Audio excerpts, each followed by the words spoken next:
Bismillahirrahmanirrahim. Assalamualaikum warahmatullahi wabarakatuh. Bertemu kembali dengan Pak Dora.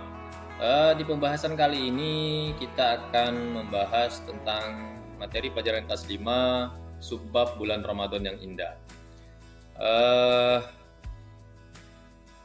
Di pertemuan kali ini ada 5 materi yang akan kita bahas. Yang pertama pengertian puasa, kemudian syarat wajib puasa, syarat sah puasa, rukun puasa, dan yang membatalkan puasa. Kita ada tambahan hal-hal yang merusak pahala puasa.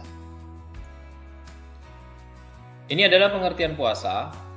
Puasa dalam bahasa Arab disebut saum atau siyam. Artinya menahan diri dari segala sesuatu seperti menahan makan, minum, nafsu, dan menahan berbicara yang tidak bermanfaat. Sedangkan menurut istilah, puasa itu artinya menahan diri dari hal-hal yang membatalkannya sejak terbit fajar sampai terbenam matahari dengan niat dan beberapa syarat yang telah ditentukan.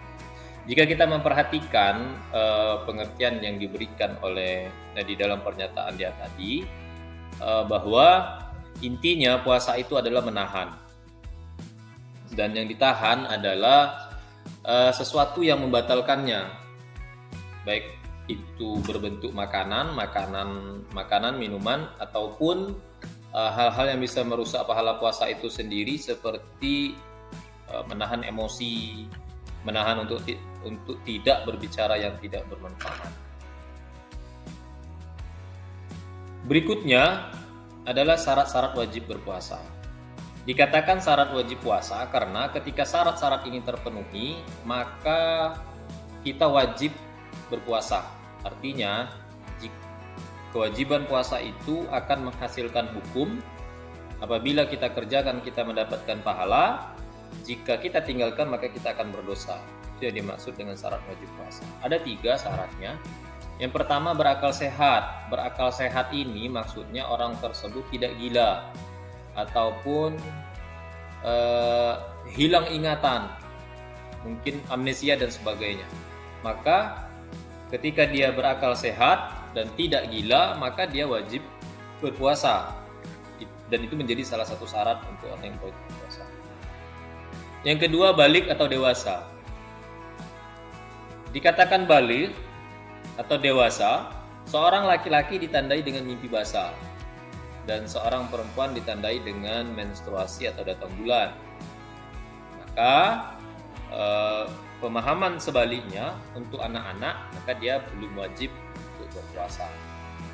Yang ketiga, kuat berpuasa. Kuat berpuasa maksudnya di fisiknya secara kesehatan kuat untuk berpuasa. Karena ada orang yang sudah balik, dia berakal sehat, tetapi ada penyakit yang menghambatnya untuk berpuasa. Maka ketika satu syarat ini tidak terpenuhi, maka kewajiban puasanya gugur. Itulah kira-kira syarat wajib puasa. Ada 3, berakal sehat, balik dewasa, dan kuat berpuasa. Adalah syarat sah puasa. Syarat sah puasa ini maksudnya adalah ketika seseorang melaksanakan puasa atau mengerjakan puasa, dan hal-hal ini ada pada seseorang itu ketika dia melaksanakan puasa, maka puasanya sah. Pertama, Islam.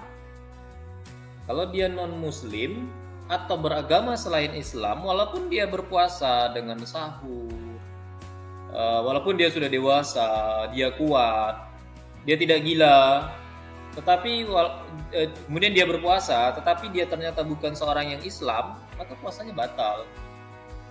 Nah, itu yang dimaksudkan dengan syarat sah. Yang kedua, berakal. Berakal di sini maksudnya ketika dia mengerjakan puasa dalam satu hari tersebut, akalnya berfungsi dengan baik. Dia tidak pingsan. Karena pingsan membuat akal tidak berfungsi dengan baik. Yang ketiga, mumayyiz atau tamyiz. Mumayyiz atau tamyiz ini adalah bisa membedakan antara yang baik dan buruk, benar dan salah.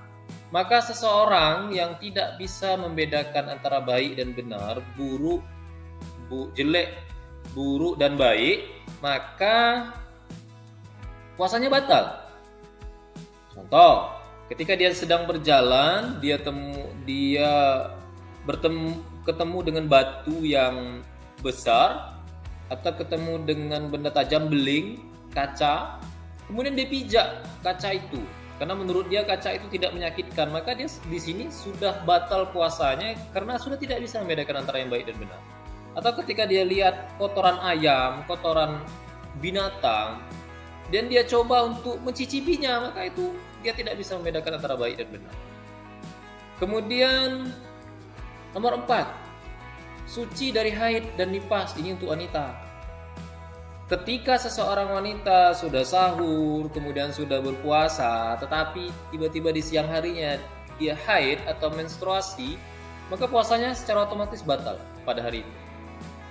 Atau seorang perempuan yang lagi hamil kemudian dia berpuasa, melahirkan.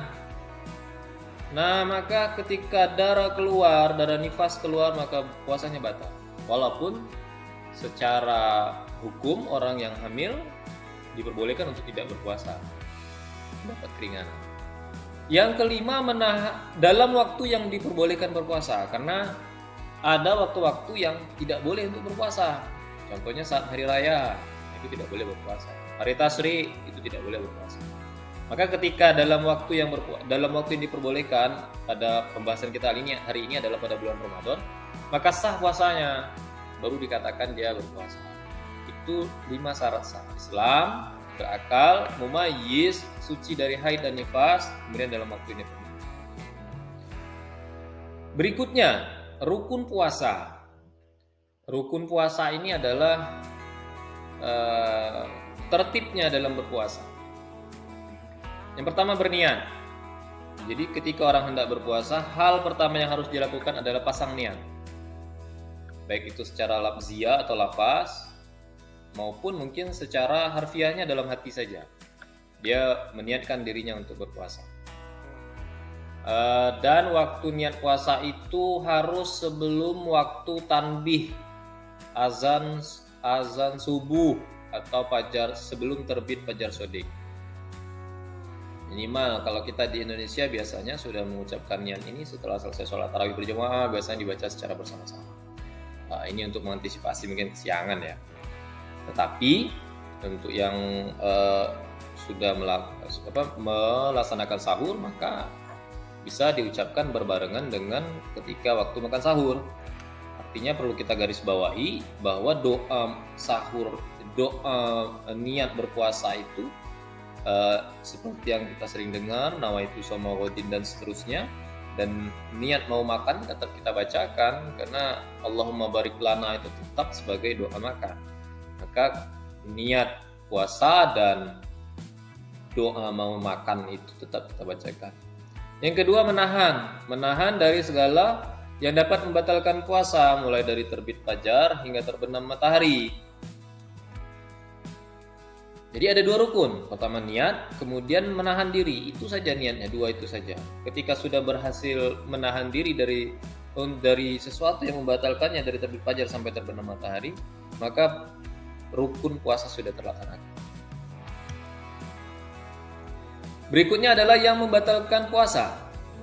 Yang membatalkan puasa. Sebenarnya ada banyak.